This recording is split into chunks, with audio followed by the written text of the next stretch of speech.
Bonjour à tous. Bonjour. Merci vraiment.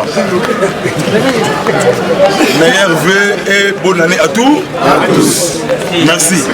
Yaya, Ndeko Langai, Ozawa, Ozali peuple congolais. Et ce que Ozali, Beta Moulolo pour la Mokondiambo, Yamboka.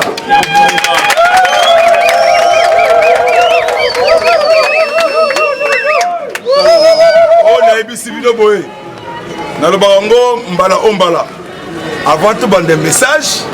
Tala nani oyo aza pembena bongote lisu likolo ya lisu Joseph Kabila Kanambe Kazembere 2 jours na Kingaka Fati Beton Fati na Mbinza Ozo a posé pierre, a construit ici il y a traitement d'eau, il y a régie de ce qu'on y a Mouzitou, info rien,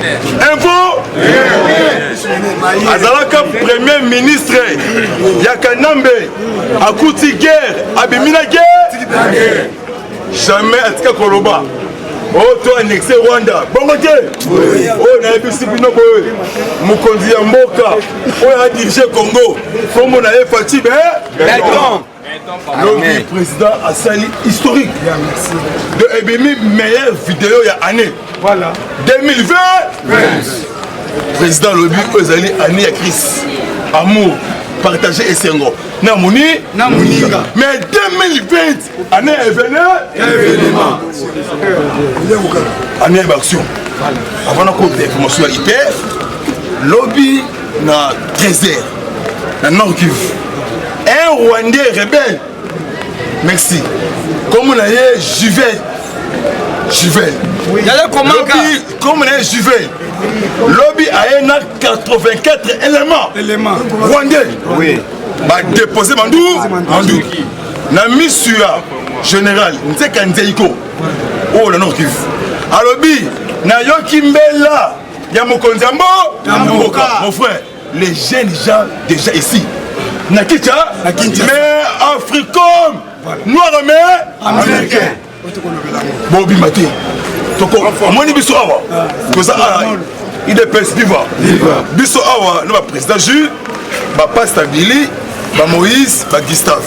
Il y a biso Moussala pour qu'on dénoncer. Comment dire? Qu'on dénoncer. Combattre le pouvoir. Il y a Fatih Béton. Pouvoir. Il y a peuple congolais. Sur la vidéo, Maman Denise, première dame de RDC. L'amba rouge. C'est ça, l'amour. Otali papa na biso. Ah, Etienne, merci. Etienne, merci. Et maman Marthe, merci. Babotaka, je suis. RDC, c'est Fatih Béton.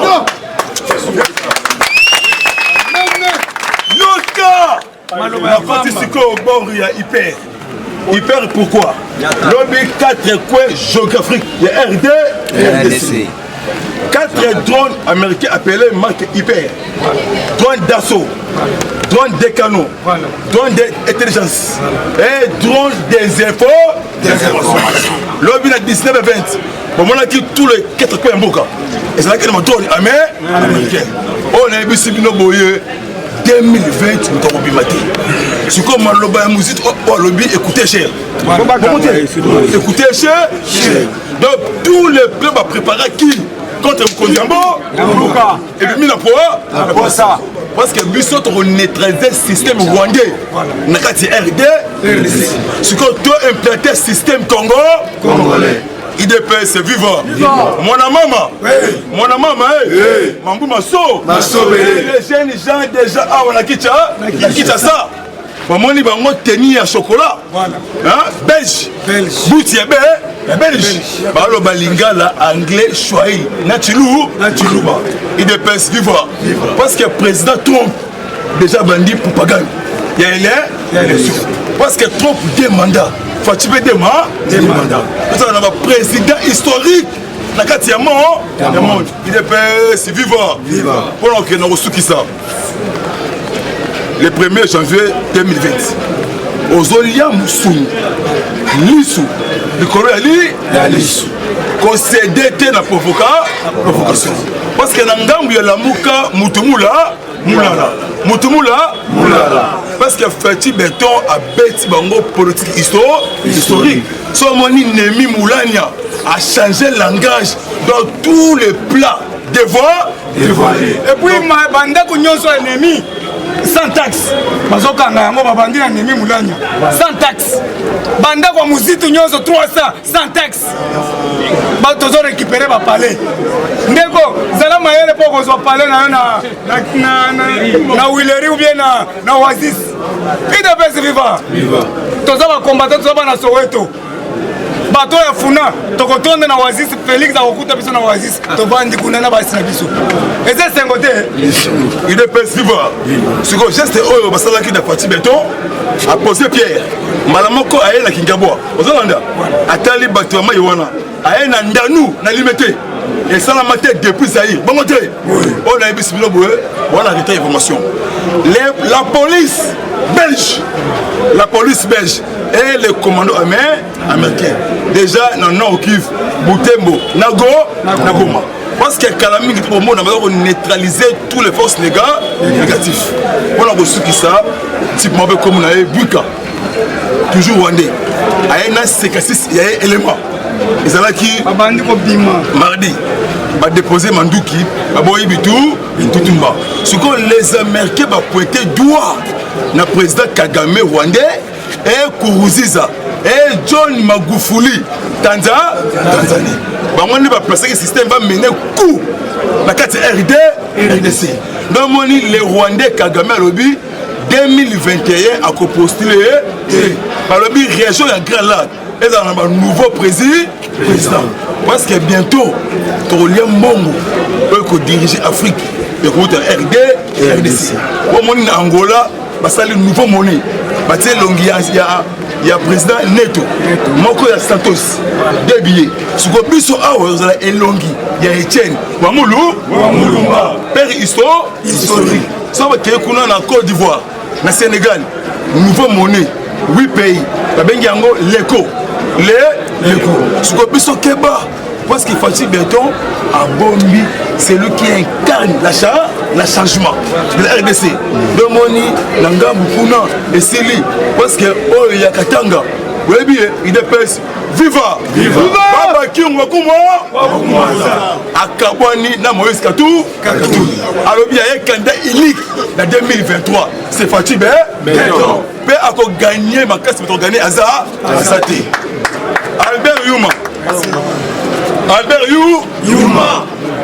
Yuma bientôt aux arrêts parce qu'affaire il y a 200 millions de dollars américains na sengi na yo Isidore Ndaiwe CLC Bimana Nzela Salama marche bon côté tu peux faire 48 heures à marcher mais affaire il y a 15 millions babeti Moulolo bon côté parce que complot contre le RDC ce que dossier à Yuma et Kangi peut messer Danny Getler Danny Getler ce que Danny a retanga mandef dans la fatia azala politique moko ya Etienne Wamulumba azolo baté et que bientôt tous traduits en justice pour la reçu qui ça il y a biso numéro la biso plus 243 090 552 89 30 maman Alphonsine Mboulou Chantal bonne année Angola merci t'as la base t'as la base Angola Mboulou Ebeta et ça la matière dans le monde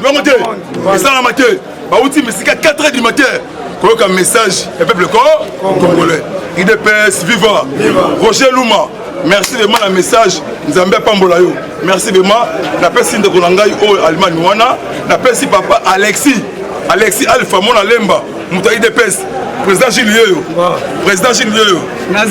combattant Makasi oya bunda fait à gagner bitumba soit qui a bali pour la partie Béton bon côté mon maman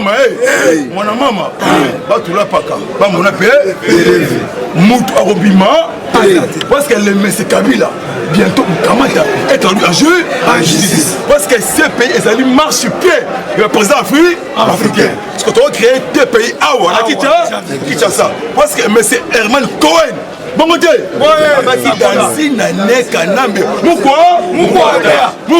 mukwata domoni chambre des représentants eza chambre badémocrate basali tout bakwesa trompe mpe aboyi abinga nde mokonzi ya bame américain.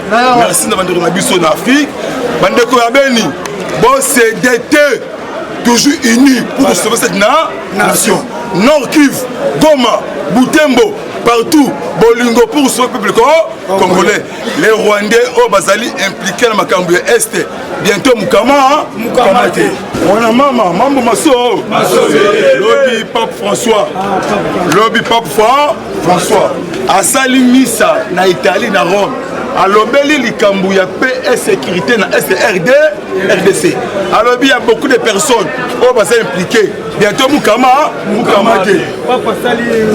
IDPS viva! Viva! IDPS viva! Viva! IDPS viva! Viva! Viva! Viva!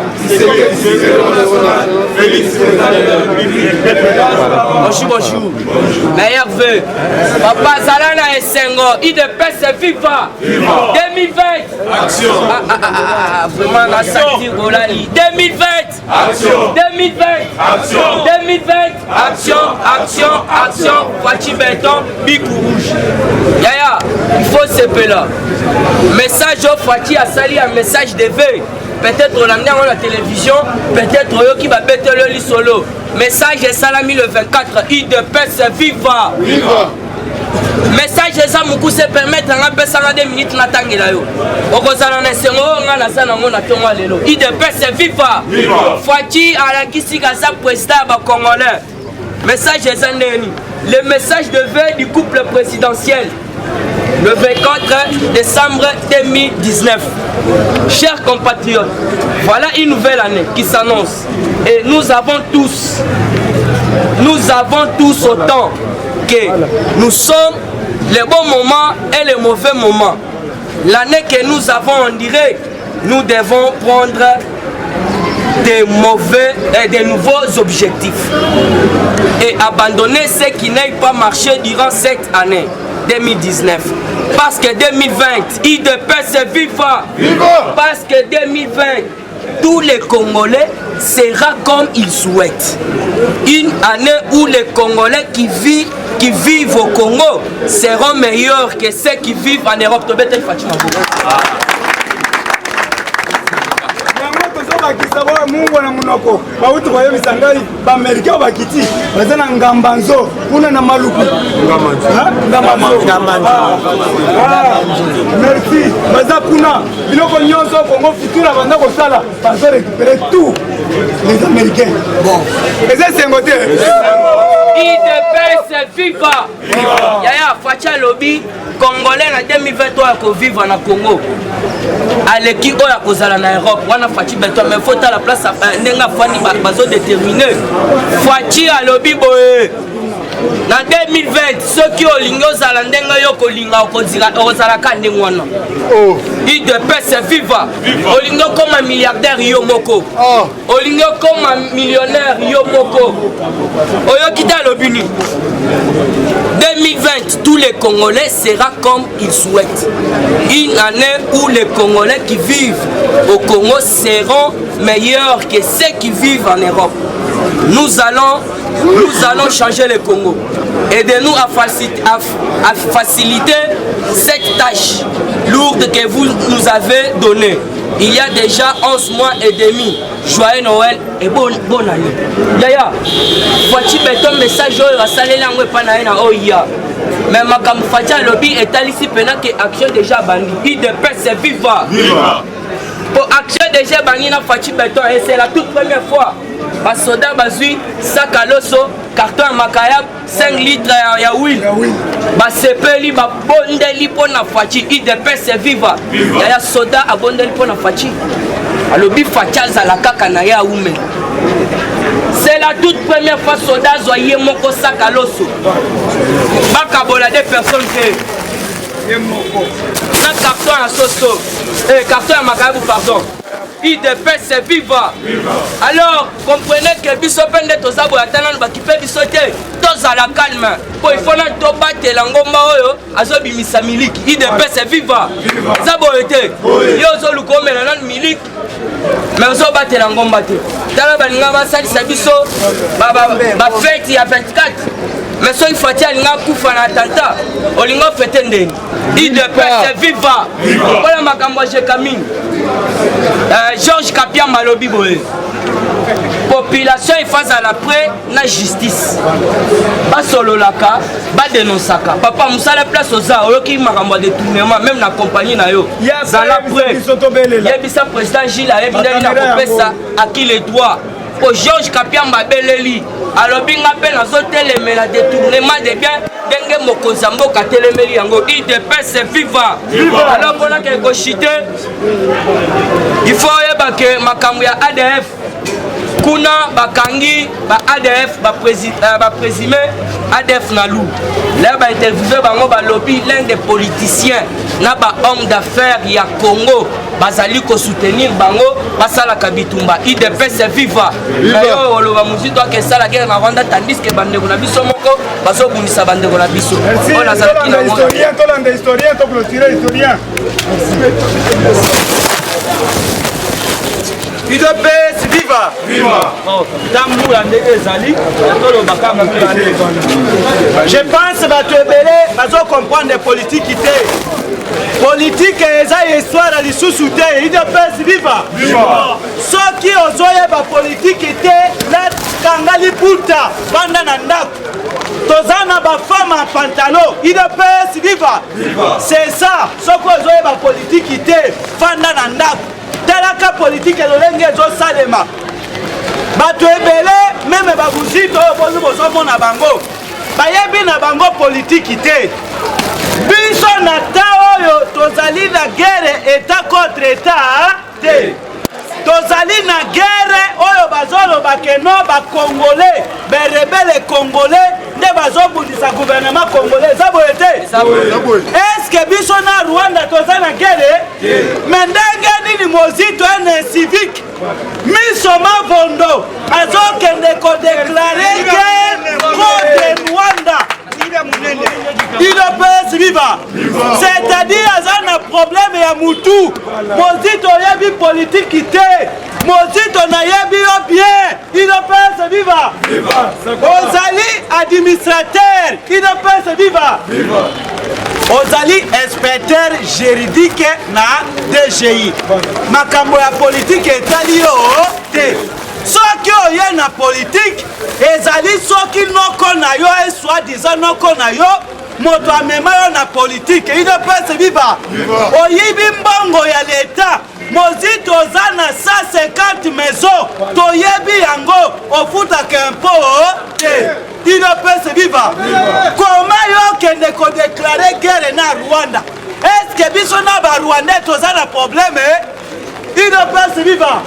Ceux qui ont yebi que ceux qui n'ont tozali chef de l'État lobby il faut qu'on traque ma poche rebelle. C'est ça le moment où le gouvernement congolais le gouvernement rwandais va déclencher guerre. Mais tel que Rwanda a na bato wana kenye abango bazaba rwandais te. Atato bomi bango te bazaka kabako IDPS viva mokolo yo Rwanda kolobaka tozoboma bato na ye c'est ça le moment oyo toko déclencher guerre contre Rwanda eza boete soki ozoyeba politique te mozito fandanye IDPS viva likambo bomoni mozito nandeko na ye diable Martin Fayoul bakei na este IDPS viva bomba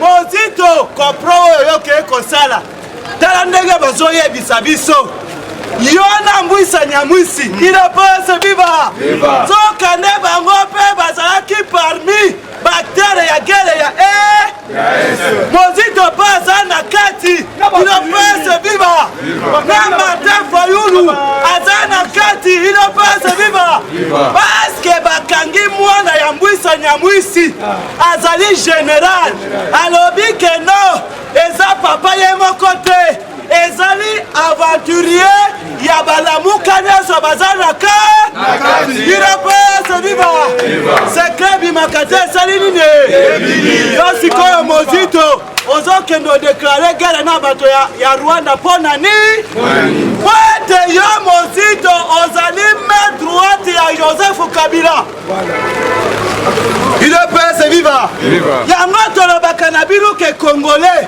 soki oyebi politike te fanda kozala fanatisme te UDPS viva Mozito na Mbwisa Nyamwisi bango nde babandaki kofinanse guerre ya este baza na batroupe na bango nzoka nde general mwana ya Mbwisa Nyamwisi aza na 24 troupe na ye UDPS viva Mbwisa Nyamwisi aye kopakola biso abe na mafuta na monoko oyo nga nalingi na soutenir chef de l'état UDPS viva c'est ça la politique biso tozopola mbula mpona politike UDPS viva oyo akolanda Tshisekedi na politike na ye akozala moto munene UDPS viva sikoyo ozoyeba makambo ya politiki te eske Mozito akokosa biso na ni ayebi ni UDPS viva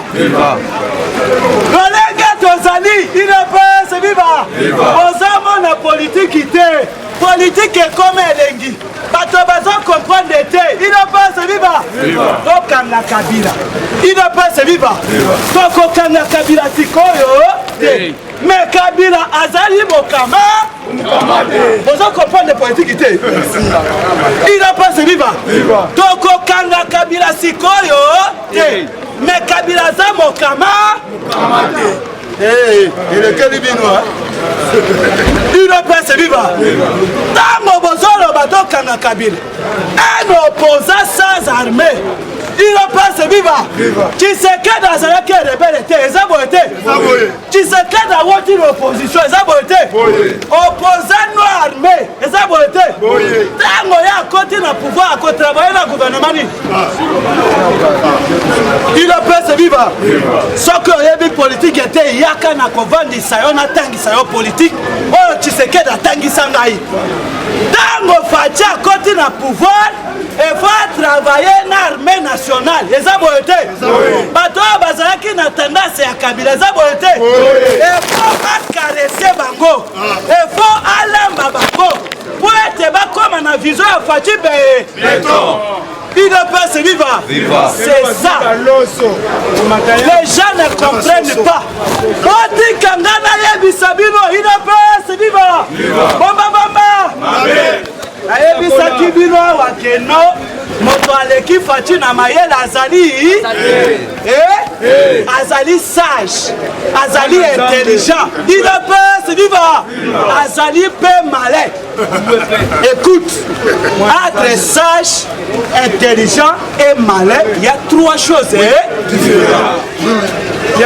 ozoyokangai bien UDPS viva ntango boino boyaka koyekola politike awa eza na bato mosusu azobeta masolo ya bale me ngai nazokota mozindo kati na politike UDPS viva paske nyonso ezali kodependre na politike ezala bale ezali kodependre na politike UDPS viva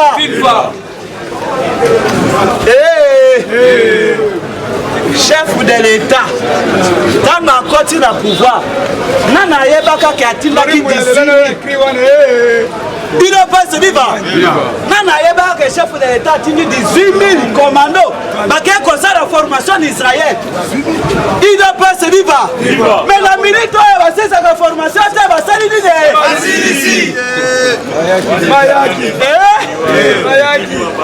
UDPS viva ebele bazoloba bacommando américain UDPS viva otala na Ngamanzo esika nayebisa nayebisaki bino ke Kabila sala sepe na ye il ne peut se vivre.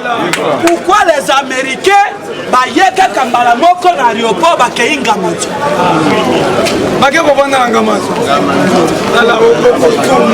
il ne peut se vivre. Tshisekedi a dit ceci, laissez l'État au temps, il ne peut se vivre.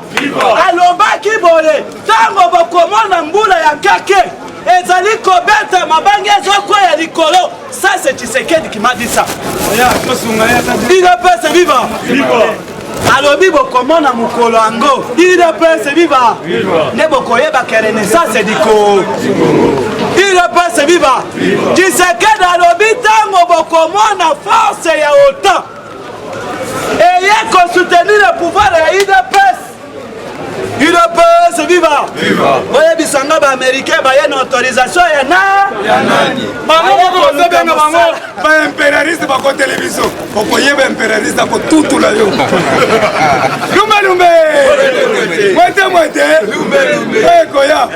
Florimouille ba impérialiste ba ko télévision ba ko toute la vision la jamais. Il ne peut se vivre. Lobi na yo ki mama moko donc na katina nwana. Mama moko abenginga na Allemagne. Alobi papa, est-ce que vous avez makambo ezoleka kuna te? Alobi mama makambo nini? Alobi nazali na 62 ans. Na yebe ebele ya Congo. Il ne peut se vivre. Alobi bobelela. Parce que tozoyeba ke bino nde boto bozosa musala makasi. Na kati ya parti. Pata la Francis Kalomba zoloba ke no. Biso pote tolonga IDPS. Et faut tout ça va parlementaire debout na biso. Bango bako bando futa bango fo. Il ne peut se vivre. Nana boyimbango. Biso to saka ka boy. Il ne peut. Marie Claire alobi ya luka passeport. Bazoya ko biso. Biso mbongo te to kokende mukili mobimba. Ko sakola Francis Telo et Tshisekedi wa mulu. Il ne peut se vivre. Nana tuni mama wana. Na lobi mama bien sûr. C'est que yo lobi. Il ne peut se vivre. Est-ce que biso na opposition pendant 37 ans?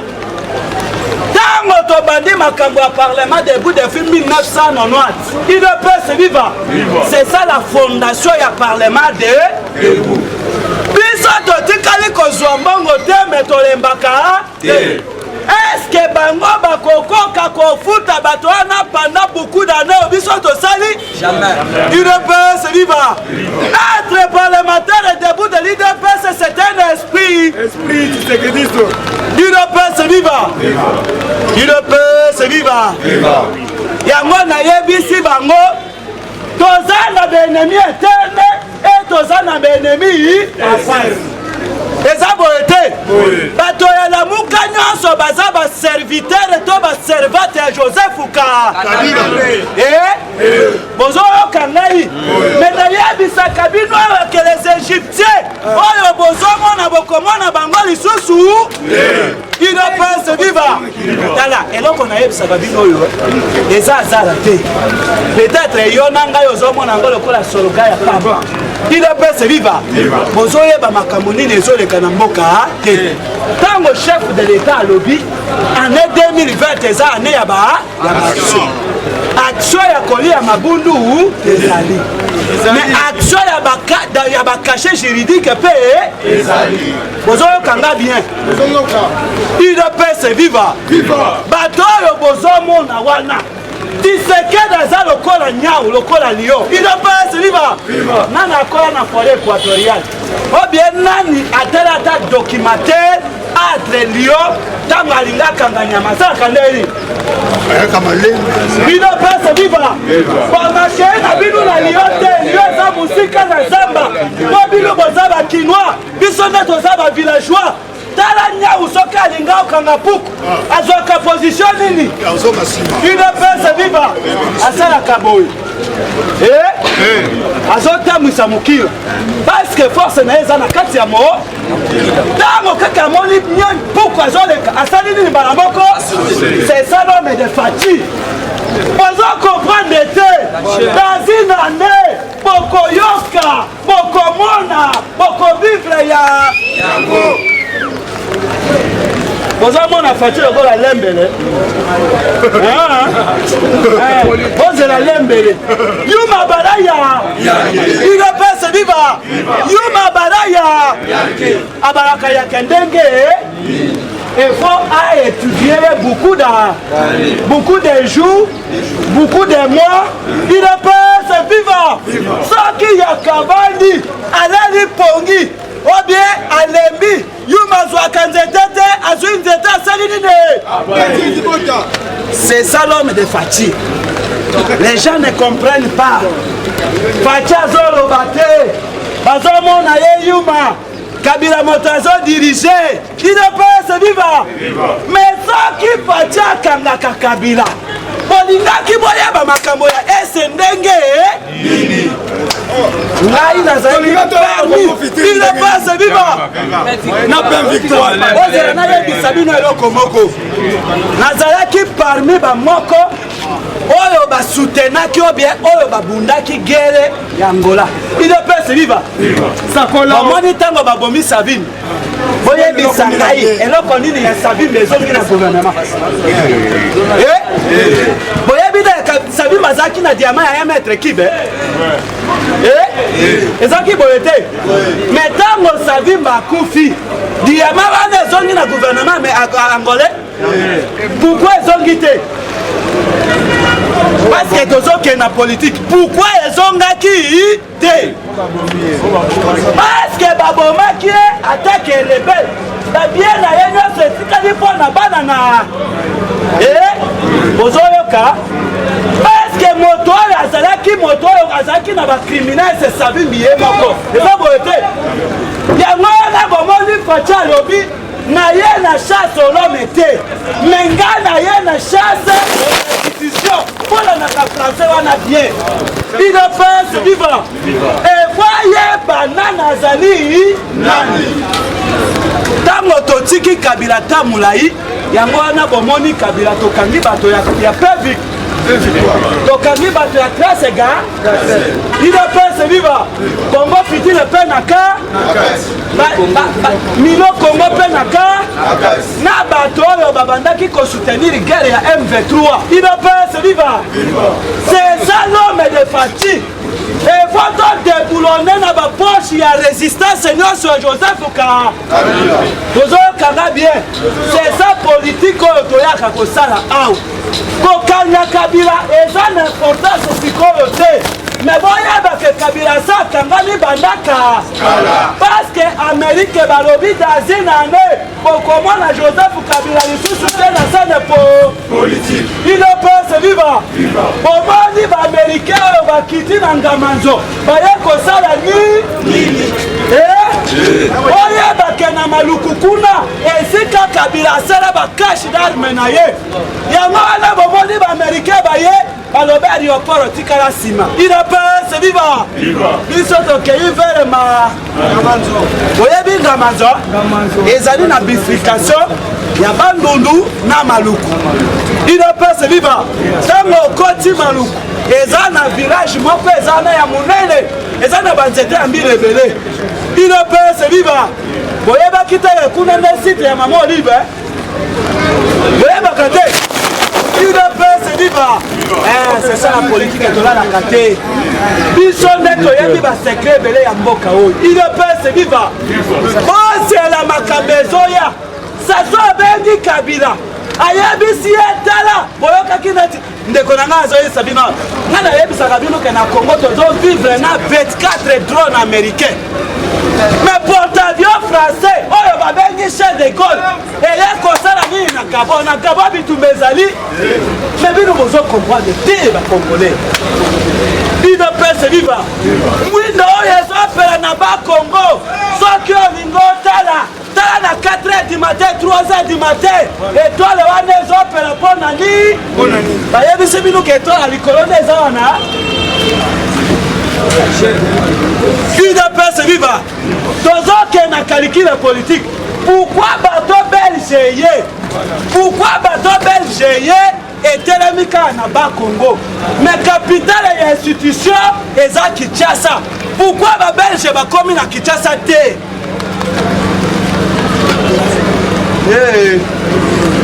ya passe congolais alingi kaka bayebisi kaka yango ezokoya kwa nda bangi idps viva l'homme de Fati azali très dangereux koleka na papa na ye idps viva boyebi Tshisekedi na Fati bakeseni mpona nini Tshisekedi azalaki radical soki alobi wi na ye etikali wi soki alobi non na ye etikali non mais l'homme de Fati donc différence eza nini Fati soki alobi wi na ye ekomaka non idps viva Fati avayeba oyo eza kati na ye fo embrase yo nani mon ami Kabila c'était mon apartheid idps viva nzokande azolinga Kabila denonse nyonso po ete Fati azwa yebelema nyonso idps viva oyebi Mobutu soki Tshisekedi ayaki okoma opposa na ye pourquoi nana asala manifestation de la CENI nana asalaki manifestation de la CENI idps viva okoma opposa na nge fo yebanga malamu idps viva c'est ça l'homme de Fati azokarese Kabila mazotindika ye na li po Fati alobaki boye bondimela ngai ngai naza ngolo oye bakangando asasali nini bongo yo kanisi Fati aza mwana loka kamere ndoki wana idps viva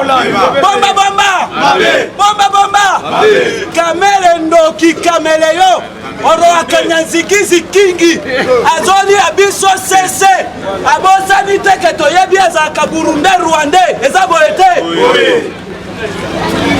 idps viva akanisi Fati aza lokola bato mosusu idps viva Fati mpe alobi liso likolo ya koma azokende kosimbisa chef de l'état touche na soki mouton idps viva na biso ya bondoki bomona ngombe oyo babomaki wana eza ngombe ya pamba te bozokanga bien quelque Fati aza mwana na Nzambe akoti na maison ya baaméricain oyo babengi aigle wana aigle soki amati likolo bandoki nyonso azali komona bango eza boye te yango wana omoni Fati asalaki bango adrible bango idps viva baprepare kabab Fati sikoyo asali bango nini double pate kamere ekende kuna idps viva batie makila ya ngombe wana eza makila ya ngombe oyo te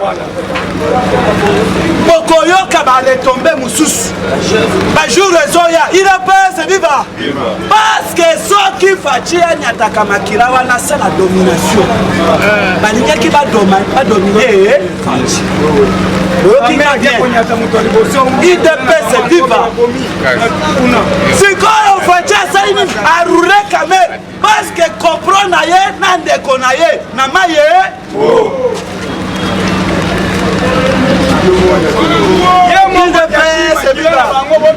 bon ça va ayingi na bino po wana ekomi histoire boyebi ke nga nazalaka professeur en histoire eza boye te Tshisekedi balobi aracontre na Joseph Kabila na Brazzaville eza boye te bato nyonso bakatisa meme ngai nakatisa idps viva mais pourquoi Tshisekedi akatisa te boyebaka ntina nango idps viva pourquoi Sassou alobi ke mokolo Tshisekedi azokoma Brazzaville Sassou azwa avion akei na pays oyo idps viva na Somalie pourquoi Sassou aboyaka parceke Kabila azaka compro ya batireur d'élite idps viva ntango kaka avion présidentiel ezoya kozwa Tshisekedi ntango bazokoma na kati ya mai babatre yango idps viva Tshisekedi na velo na ye biso nyonso Tshisekedi mama mata abimisi babagage idps viva 10h nde bazokatisi butuka yango ezope Tshisekedi 10h30 mama mata atuni ye Tshisekedi ndenge nini bato bazozela biso ata mwa aza na velo na ye ya sport et comme à 11h Tshisekedi alobi je ne pars pas idps viva même maman mate a se découragé C'est ça l'homme politique. UDPS viva, c'est ça la politicien à l'authenticité.